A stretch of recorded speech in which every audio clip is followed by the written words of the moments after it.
If you had to drink really crappy coffee or no coffee at all for the rest of your life, then we already heard from Kimberly. Yeah, during the break, I already answered this question. Right. What would it be? I think now, as I was just in San Diego, right, and I went to go teach the Navy. By trade, I'm a computer trainer, and so the entire Navy. Cool. Yeah, basically, the entire Navy is now educated on Microsoft's Azure platform. No, and so I went there, and they made coffee. Bless their hearts, right? That's really nice. Oh, that's good. Bless their hearts. And it was So Southern. I know, right? And it was after that experience, I think I would have to say that I would have to take no coffee over great coffee now. That's what I said. Right. I think I'm on my own boat over here. I'd probably take bad coffee. What? Wow. Would you? Okay. I think so. I would become a tea drinker. I would. I would jump ship on coffee. You might have to specify, like, what else is available. So maybe if something else is available, then no coffee. But if nothing else is, exactly, then coffee. Maybe. I don't know. So at least, yeah. I think you'd get back used to it. Like we were for so long used to bad coffee. So it would be like you'd want to spit it out for a while. With enough flavored creamer and sugar. Right, that's where you go back to investing in flavored creamer. Right. That's why I used to like flavored Make it That's strong enough. Right. Dump enough spoonfuls of... There you go. Baileys. See, now we're talking. I feel like that's how I learned to drink beer. No offense to all the beer crafters, but I didn't like it at first. But then over time, you get used to it. I just think if you had to, you could get used to bad coffee again. But it's a harsh slide down that slide. Yeah, I mean, there's a big difference between old style and like a craft brew from. Yeah. Anyway.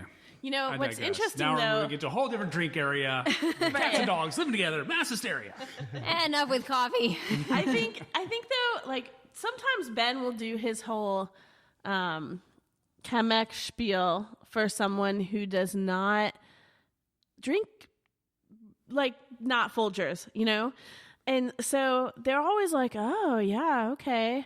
But they don't necessarily taste the difference in the way that we do. Like they might be like, "Wow, that's very clear," or but like, it doesn't have the same impact because their palate isn't calibrated so much. Yeah. Sure. Or occasionally people they're so used to their crappy coffee that it tastes weird to them. Right. When it's not. Do you know what I mean? Like because you're used to one thing, now it's different. Generally equals bad when you first do it. Yeah. They think that it's like a human flaw. Sure, yeah. As opposed to whatever's different. All right. Well, hello, everybody, and welcome to Christian Curve Leadership with Coach and Kimberly. What are we doing today? We're here with Seth and Lauren from Praxis Coffee. What? Hello, hello. What's up? And we're talking coffee. We're talking quality. We're talking leadership. And we're also talking being in business together while you're married. Dun, dun, dun. Yeah, I was just about to say that. Dun, dun, dun. You stole it from me. We actually are recording this podcast just to mine wisdom from you guys. Right? Since we are also in business together and married. Exactly. It's all just an elaborate ruse. It's secretly a support group. Welcome to the Business Married Couples Support Group. Yeah. Thanks for signing on today. Yeah, thanks for having tuning us, in. guys. Yeah, it's going to be fun. But don't hang up if you aren't in that category. Because that's actually, there aren't a ton of couples that are doing a business together. Only the crazy ones, really. Well, we definitely qualify then. Check. Yeah. This really is a support group, huh? Here's the deal. All right. So Praxis Coffee. And I'll just tell you guys where we encountered Praxis Coffee for the, also for the audience sake. But our favorite coffee place, Stout House here in town, which we actually interviewed James and Sandy not that long ago. I mean, guess kind of. It's kind of like an year. It doesn't seem that long ago when you look at the episodes because we had a little bit of a break in there. A little bit of a break. We're doing season 2. Season 2. So It's probably about a year ago. yeah. But James and Sandy from Stout House are fantastic here in Austin. And so they were actually selling Praxis coffee. And so I believe it was, where did we start with?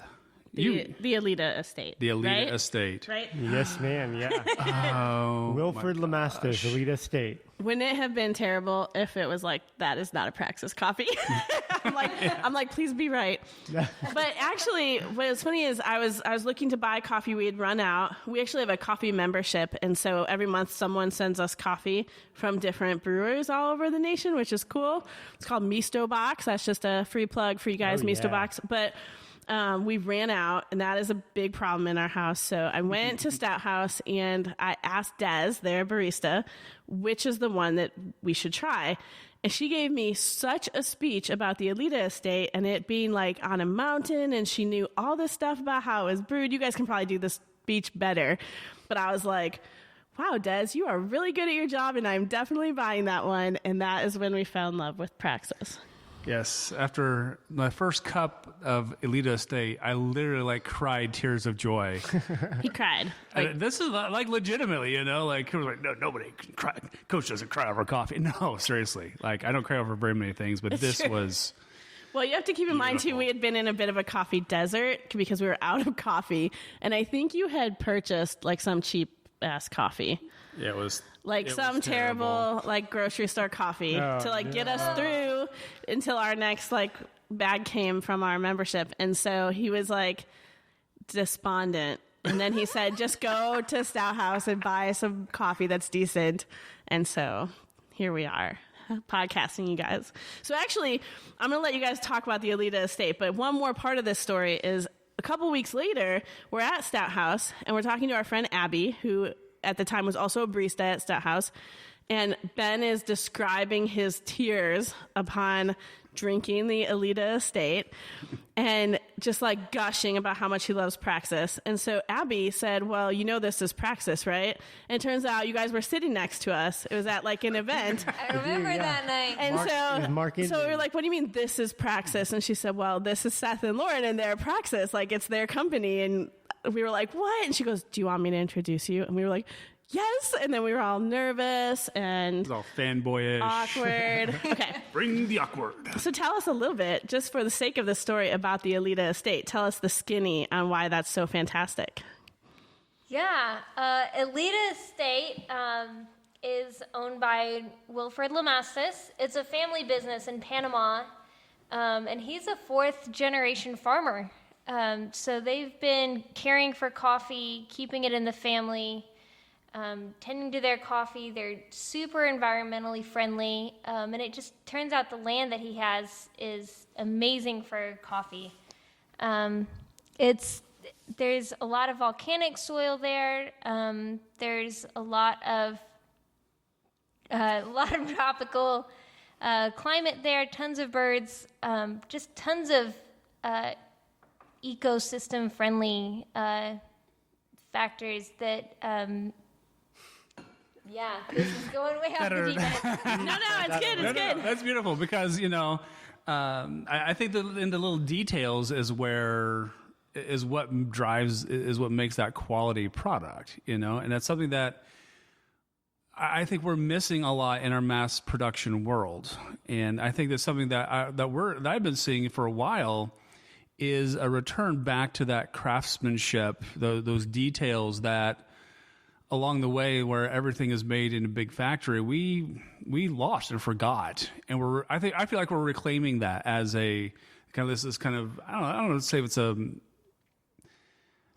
movement even, but I think there's a wave of, like, a lot of people talk about third wave coffee, which I guess you guys will probably fall into. But I think it's a part of a bigger wave of reclaiming that pride in product. Yeah. You were talking just a minute ago about the total fanboy moment of meeting people who make your coffee that you love. And in April, we went to the Specialty Coffee Association up in Seattle. And it's kind of the biggest national hoopla of coffee every year. Nice. Yeah, it was so much fun. But there's farmers and roasteries and cafes and anyone who has anything to do with coffee is there, and there's competitions happening. It's a huge deal. And Wilfred Lamastus was there, so we definitely waited our turn in line and waited out the crowds to go see him and talk with him, and it was really fun hanging out with him that weekend.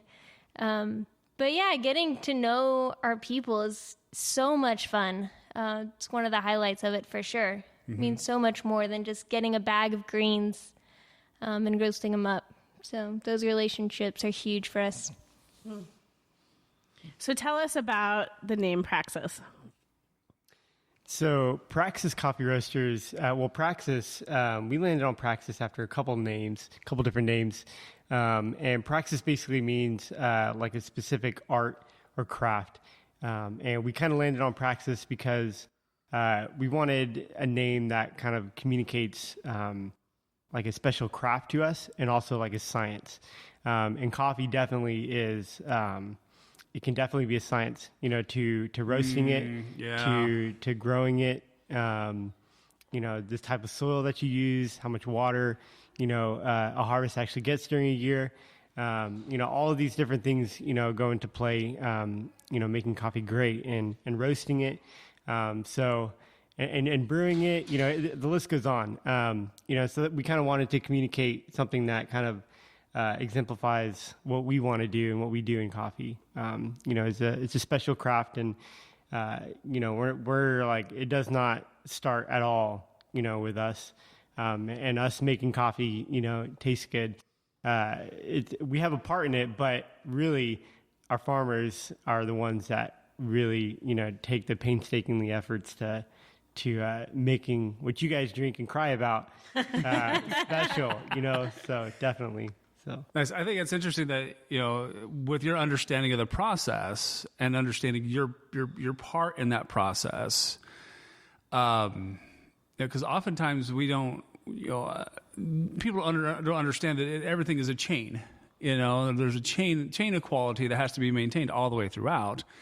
And along the way, a lot of corporations, you're only as strong as the weakest link in your chain, and so right. I think that's a very interesting, as you're describing where you're at, understanding your part in this, that's a beautiful piece, and I think that's where a lot of companies we need to kind of bring back to, even to our own employees. This is where you are in the chain, and without you, our quality drops. Right. Yeah. And we're literally just like, we're the middlemen, to the coffee industry. And, if anything, the roaster, it takes away something from the actual quality of the bean once we get it. All the potential in that a coffee bean actually has is already there before we even touch it. So our goal as roasters is to leave as much potential in the bean as possible when we roast it. And so that's our goal, is to highlight our farmers and their hard work that they put in. So yeah, right on. What are some of the other names you guys had ran through? Because I know you were talking about them earlier, so I just want to, some of the other possible names. So we started off with The Well, 5 years ago, yeah. Yeah, I mean, it's just kind of one of those names that was just intriguing to us. Didn't really have any depth. Significance, significance or anything like that. Does this make sense? No. Yeah, and come grab a drink at the well. Yeah, that's not. So it's coffee and not water. Yeah, right. Exactly. That took a nosedive. So yeah. Yeah, Firebrand Coffee Company was the other one. Yeah, Firebrand was next. We stuck with that one for a little bit, and our thinking behind that was that a firebrand is a person, it's typically associated with people who go to extreme measures for a cause, and we were hoping to flip that sort of in a positive sense. Usually it's a negative sense, and we were like, we'll go to extreme measures to produce really great coffee. Oh, it's interesting. I like that. So. Yeah, it's a little hard on the edges, that name. So I think people kind of have to go on a journey to get to where you are with that name. Yeah, exactly. So But yeah, Praxis is it. That's definitely, we're staying with that one. So we're not going anywhere. Better. Yeah. Okay, so let's back up a little bit. How long have you guys been married? 4 years. 4 years. And so you've been dreaming about this for 5 years. Longer than that. So tell us the story of how you got interested in starting a coffee company together. And did that come before or after you guys got together? Tell us the whole story. So to kind of, not make it really like sappy and stuff, that's for another Sappy's podcast. okay. For another podcast. But when we dated, coffee was just always like no pun intended, a common ground. And so everything that we did when we were dating revolved around coffee. Whether it was like in college, we met in college, and whether it's at coffee shops, just hanging out, drinking coffee at a local roastery in Columbia, South Carolina, to hanging out in the morning and drinking a French press. Lauren was very busy with school. She was getting her master's in education, and so we didn't So we didn't have a lot of time to hang out. So, sometimes the times that we did get to hang out was, very early in the morning, the ungodly hours, like 5 o'clock, 6 o'clock in the morning. We just get a French press and hang out. So. That's how you know you care about a person, when you're willing to do the dark and early. Yeah.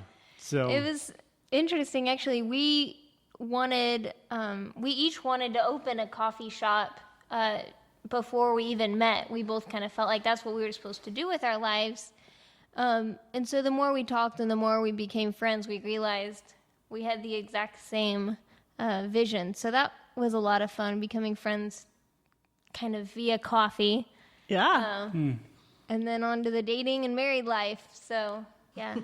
Yeah. I mean, it's something we've worked towards for, pretty significantly, over the last, 5 years for sure.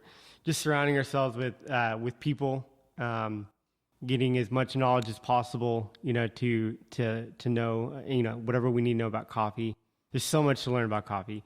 And we just, wanted to, just surround ourselves, like I said earlier, with people and the right people. And, here we are 4 years later. Stuff takes time, For sure. And, it's just exciting to be where we're at right now. So I think we could easily go into a question about you guys have been married the whole time you've been working together. So it's not a new dynamic in your marriage. So how do you have your marriage and your company, and how do you find a balance in that? I'm just asking for a friend. For a friend, quote unquote. Right. Air quotes. Well, we do get, work very closely with each other. We have, for the past 4 years, really, very closely. And I don't think, honestly, we don't have it figured out. And, there are times, where we're like, just on the opposite side of the house, but I really do believe we're crazy. And I don't think that most couples could do this. Because, I talked to some of our friends and like, you guys are crazy. Like we could never do that. Like, yeah, we probably are crazy. We've heard that so many times. So, it's just kind of, it's something special, and we like to, to work with each other, and it has its ups and downs, but it has more ups than it does downs. So we're sure. I think our different skill sets kind of help balance it out a little bit too. We're both good at different things, so when we communicate well, we're really good at complimenting each other. Yeah, that's the thing, communicating. Yeah, yeah. I feel like the shared vision has to help too, because I think some like husband and wife duos are in business where it's one person's vision and the other person's coming alongside, and so that's a hard dynamic sometimes. But if you're both fully in, then it's easier, to be kind of on equal ground with the vision and the like investment. Oh, definitely, yeah. There's so many days where we'll spend all day talking nothing but coffee. Sometimes it's the business end, sometimes it's just the, We love this new coffee that we have coming in. We can't wait till it gets here. We have so many days like that. And then the occasional dinner time conversation where we're like, we should really try to talk about something that's not coffee, right? Yeah. You guys didn't see it, but that was Ben's jealous face happening. Like a whole days and days of coffee adventuring. We actually, coffee was part of our story. We've been married 15 years, but Congratulations. 16 years. We've been married 16 years. That was a trick. It's a trick. Good one. That was a quiz. You right? win. It's a quiz. You pass. Okay. But we would drink coffee all night at Perkins, which in retrospect was awful coffee. It was, yeah. But we had like little coffee cups on our like wedding, what do you call that? Like the brochure, like the little thing you hand out to people that says the order of ceremonies. And so since then, we have family members that every time they see us, they give us coffee related things because we're like the coffee couple. But it's only really since we moved to Austin that we've really started to understand the artistry of it. And like even just like little things like the fact that a coffee bean starts off as a cherry is like a fruit. Right. I think most people don't know that about coffee, and I think it speaks to like we were talking about earlier, like the disassociation that we have from where things come from, like when we buy a shirt at Walmart versus at like a local store, or if we go to the grocery store and we just buy our meat and it comes in a package, like there's a whole process that we are like blind to. And so we've just really, in the last couple of years, become just really interested in the art of it. Yeah, true. Yeah, we also drank coffee together at 5 or 6 o'clock in the morning. It's just that we'd already been up the entire night. That's so true. So yeah, we feel that. He actually proposed at 5 a.m.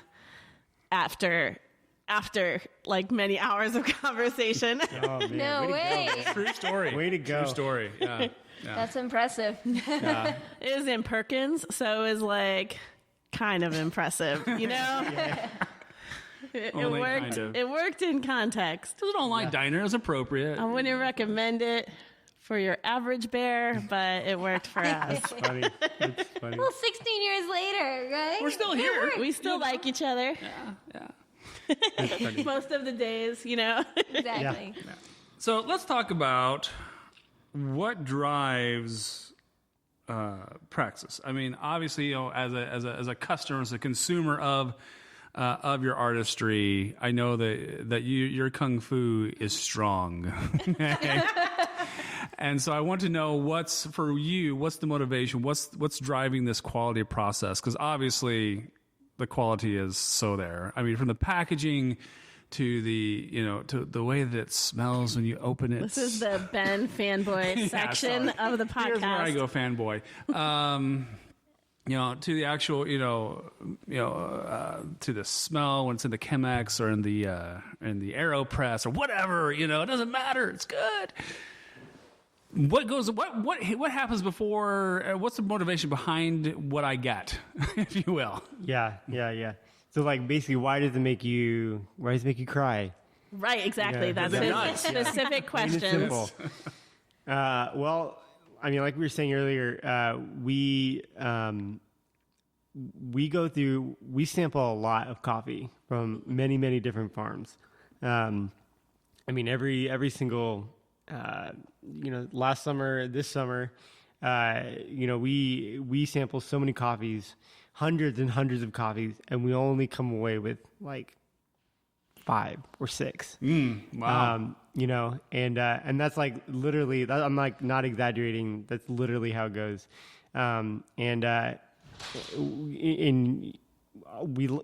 We have farmers, we choose farmers to partner with that really know the process really well as far as, harvesting, good soil, and whatnot. And sometimes it's hard. Sometimes farmers just can't help, a bad year.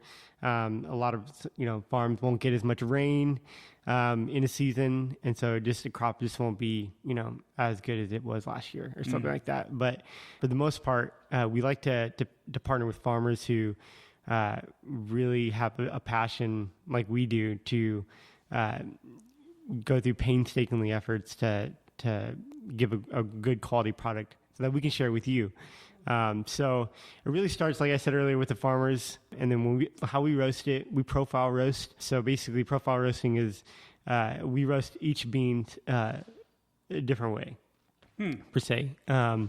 And we do that to highlight every bean's kind of special characteristics. Every bean is different. Every bean has all of these different these tasting notes, mouthfeel, and we just roast them, all differently, and to highlight each bean's kind of characteristics the best that we can.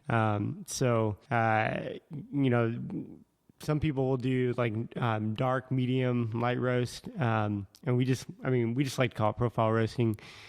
So whether that means, we won't ever roast anything, in quote, dark or light.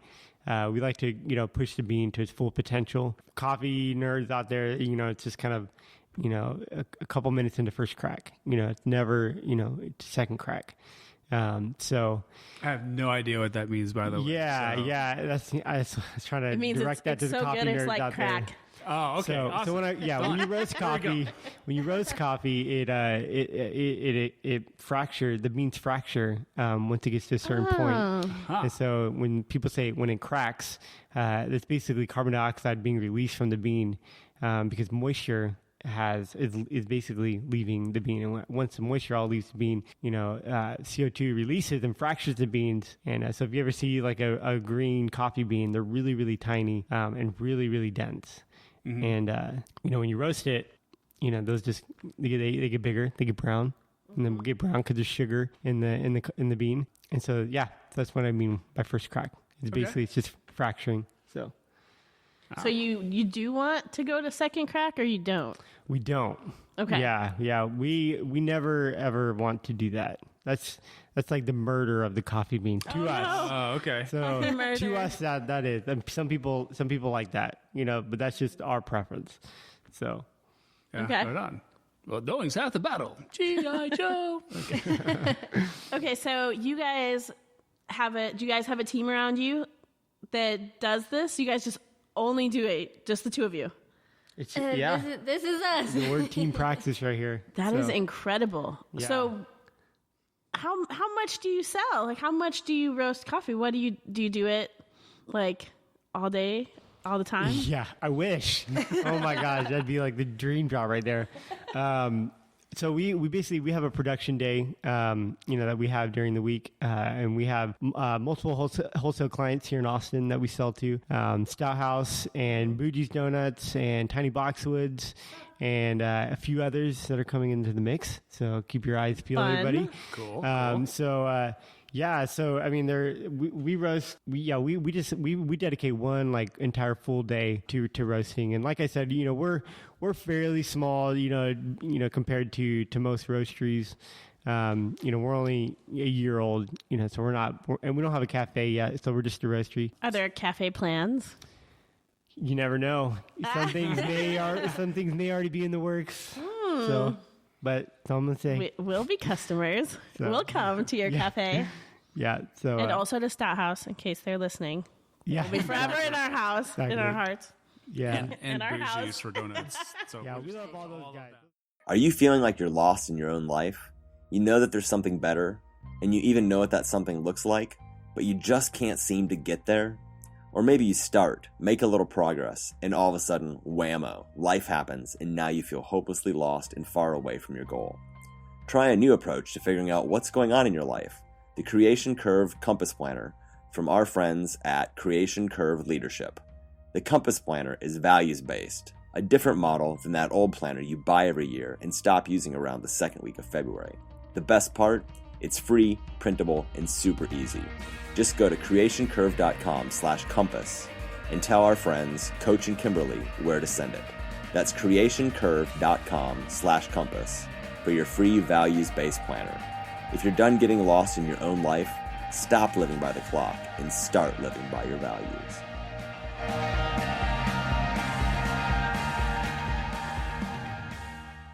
in the coffee industry, as it turns out, there are a lot of ethical issues, you know, and, you know, from, you know, issues around paying farmers almost nothing, you know, to, in some areas, using slave labor to harvest coffee. Totally. And so, you know, that is terrifying. A lot of people are unaware of those issues because what do? We go to the coffee shop, we get our, you know, 2-shot espresso, mocha, niner, whatever, you know, and we're like, okay, I got my coffee, you know, and that's, you know, especially here in America. I mean, we have no idea what goes on or what leads up to that. And for the most part, people don't want to know what goes on and leads up to that. They just want to get whatever it is for as cheap as possible, and they don't want to think about that there are real people in slavery for the benefit of their $3 T-shirt or whatever it may be. Yeah, or their $5.50 mocha. Everybody thinks coffee's so expensive, but Right. Yeah. But I mean, you know, it's, yeah. So, I mean, so how do you guys address the issue surrounding, you know, these ethical things? Because obviously there's, you know, that stuff floats around a lot, and every once in a while you hear, you know, a flash of something on, you know, insert name of news site here. But, you know, I mean, this is this is the world you guys live in. So what's going on, and how do you guys address that? Yeah, so the model that we use is actually direct trade. Basically, that means that we personally get to know our farmers who are producing our coffee. It's really fun. It, to us, adds a whole nother layer on coffee production, and it really inspires us to make the coffee as great as it can be, to roast it to its full potential. When we get to know people like Octavio Lopez, who does our decaf coffee, Concepcion Villatoro grows our Los Dos out of Guatemala. We were talking about Wilfred Lamastus in Panama earlier. These guys are just, it's really a lot of fun to actually get to know them and get to know their stories and see pictures of their farm. That adds a deeper level, I think, to the fair trade model that's been in common practice for a good few years now.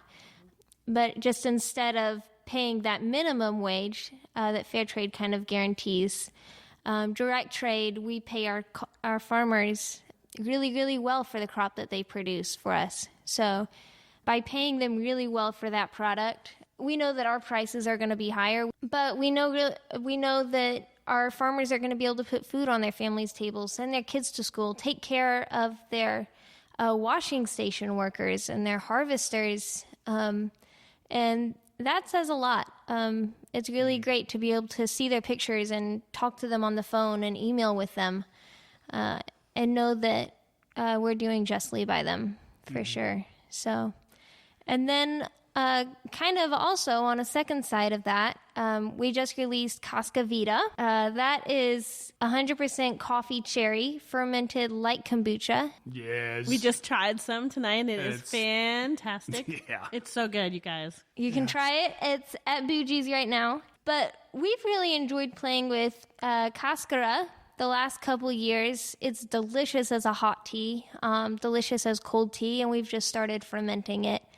And is Cascara the kind of coffee cherry, or is that... That's a great question. Cascara is Spanish for the skin or the husk of the coffee bean. Huh. So usually the harvesters will bring the coffee from the trees to the washing station, and they'll process it. And a lot of times they just take the beans out of the cherries and they discard the cherries, throw them away, get nothing out of them, and then they process the beans and send those on. Which sad. it is. It's kind of sad because there's this great product. And so it's really fun to think about also, like, man, there's this great product for all the non-coffee drinkers out there. It makes a fantastic hot tea. I drink it frequently, just as a hot tea. But also it provides a second source of income for these farmers. They don't have to grow any additional plants. Right. It requires very little extra on their end, but it's a whole second source of income, and people pay well for it. So that's exciting, too, to just be able to offer the other half of the coffee as a totally other drink. that you would never guess is coffee in the first place. Right. Yeah. Do you have plans to have that more widely available? It's going to be local to Austin for at least the foreseeable future. But if any of you Austin cafes, business owners want it on tap, hit us up.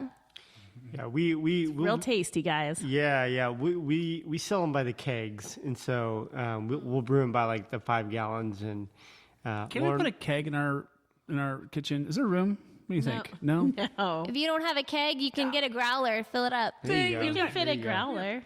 But this type of beverage is a Praxis Coffee original. So literally no one does this, and it's so exciting to be able to release something like this, because you literally cannot find this anywhere else in the world. It's pretty fantastic, And guys. because of that, we decided to patent it. So hashtag patent pending. So Hashtag patent pending. Anyway. It's been Don't our try to steal it. That's the point there. Yeah. So corporate Patent. coffee. No. Pending. No. patent pending. It's been our baby for a couple of years. We just released it. Super exciting. So Actually, you just get a big coffee purveyor to license it from you, right? So passive income. that kind of exactly. thing. yeah. Exactly. Pay us some money. Pay us some money. For anybody who's going to be at Bloom on July 30th in San Antonio, we'll be serving it there. Ooh, we should So go to come Bloom. taste What it. is Bloom? What's We're Bloom? going to go now, but what is it? Bloom is a huge coffee event. They actually record it in California a couple of days ahead of time. And then in San Antonio, it will be a recording of it basically. But everybody in Texas who wants to be part of this recording, a panel basically that discusses all the big things going on in coffee right now. So it's going to be really exciting. Yeah, any up and coming kind of what's hot in coffee. It'll be really fun. So we'll get to go see that recording, kind of celebrate it all together. And then there's going to be a lot of cafes and participants. There's going to be door prizes and giveaways and samples. Cascavita will be sampled. It'll be fun. Will we be the only muggles there? Sorry. Would we be the only muggles? Like we aren't in the industry officially. No. There's going to be so many people there. I think this is the second year, actually, that it's come to San Antonio. Sounds so it's pretty fantastic. new. Yeah, it's This is pretty July new here. 30th? July 30th at the okay. Pearl in San Antonio. Maybe we should have a part 2, like a little mini podcast There you go. from How'd it San go? Antonio. Up from San, Yeah, there you go. from San Antonio. Could happen. Okay. Could happen.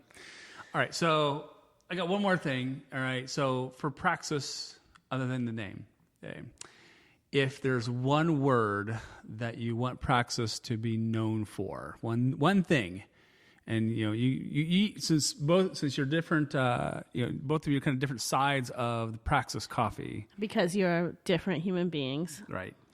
Both count. Yeah. So each of you get one word. All right. I would like to. What one word would you want Praxis to be known for? Mine would be beauty, actually. I love that. So I really love just discovering the beauty of every side of the coffee experience, from learning about the farming side to the production, roasting, to even bagging it up and delivering it and sharing coffee with friends, finding new friends who love the product. I think it's just really beautiful. I think we all in the coffee community have so much to learn, but I think there's so much beauty wrapped up in it if we let it. So That's cool. Our slogan is "Drink Together," but I will choose one word. But otherwise, that would be my word.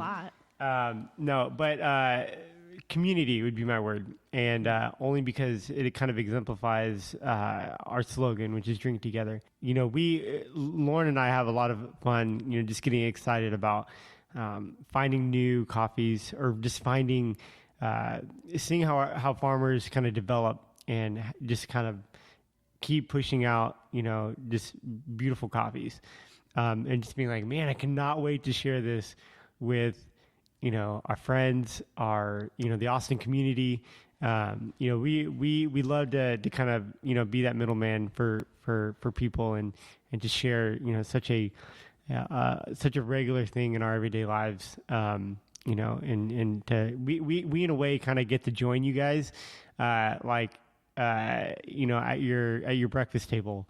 We get to, have that table extended to you guys and kind of drink together with you guys. So, and with community, we also just want to be really transparent, whether it's the coffee we purchase from our farmers.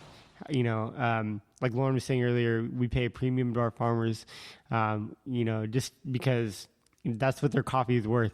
And we know when we buy this coffee, how they're going to be using it, also, so it's cool to, in a sense, just know that we're supporting families, and dreams, just like, people who buy our coffee are supporting our family and supporting our dreams as well. So it's just kind of a chain reaction of that, and a whole kind of drink together kind of mindset. But also with other, coffee roasteries and other cafes, we also want to be transparent, with them as well. I think it's very easy in the coffee industry to kind of get tied up and hold your cards close. But it'd be, we just want to be that cafe and that roastery that is all about seeing people succeed in whatever capacity that is. And, just kind of drinking together. I can't kind of say that enough, but that's kind of really what, in all aspects, what we kind of want to be and what we want to do. So I love it. I really see. And that's the mic drop right there. I really see your two words coming together in that, the way that you guys run your business, you make sure that you're part of a story that is beautiful and that is part of community and is taking care of community in a really beautiful way. We can take lots of pictures after Sorry. this. My phone's I was totally trying to be off. discreet. I was trying to be we're discreet. Teenagers here. We should be like Facebook living or Snapchatting Yeah, or there you go. something. There you go. Seth and Lauren are talking right now. Here's their words moving in little 3-second back and forth bleeps, little boomerang action. So, I'm so The old, I'm reactions sorry. float across the bottom of the page. yeah, all right. They would be all hearts, but they'd be all from us right now. Ben can only heart it one time. It's very frustrating for him. So let's bring this in for a landing. I mean, there's just so much good stuff that we've talked about, and we could go on and we could podcast for another 3 hours. But but we're also going to do a little video here, and so for those of you who are listening, we're going to do a little video on about how to make great coffee at home. Where is that going to be? Where can they find it? It'll be probably on the Creation Curve page and probably on the Praxis page and YouTube and anywhere and everywhere that we Gosh, can. you're push promising it a out. whole lot here. I'll put it everywhere. We'll put a link to wherever it is in the show notes Yeah, that'll be in the show notes too. that you That can too. find on our website. So you can't find that on iTunes. You have to go to the website to see the Yeah, show that's notes. probably true. Yeah, Okay.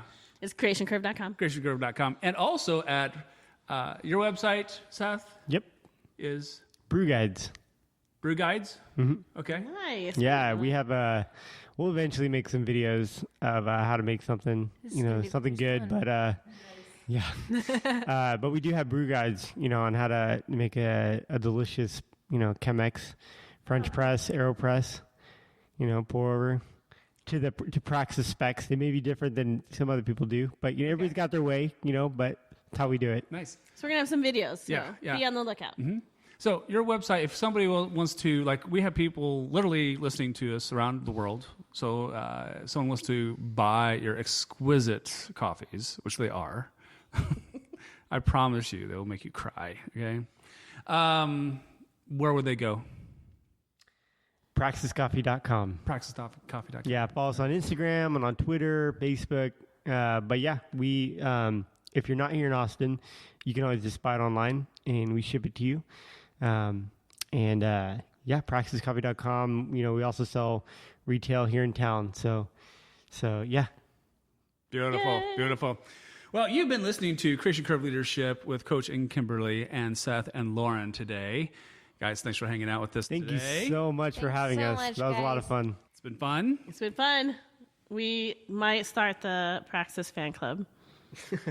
Done. Ben is going for president of the fan club. I am. There you I go. am. We're very All right. hopeful. So that's it. That's all. Peace. Peace. We're terrible at landing. No, that was good. That was good. That was So good. awkward. We are now taxiing at this point. We've kind of adopted the awkward ba-dum-bum ending. Just gotta embrace I like it. it. I like Embrace it. do Kind of a Own little it. bit of who we are. John Foreman says awkward is spiritual. I like Exactly. it. Sounds about right. I'm very spiritual then. Bring me up.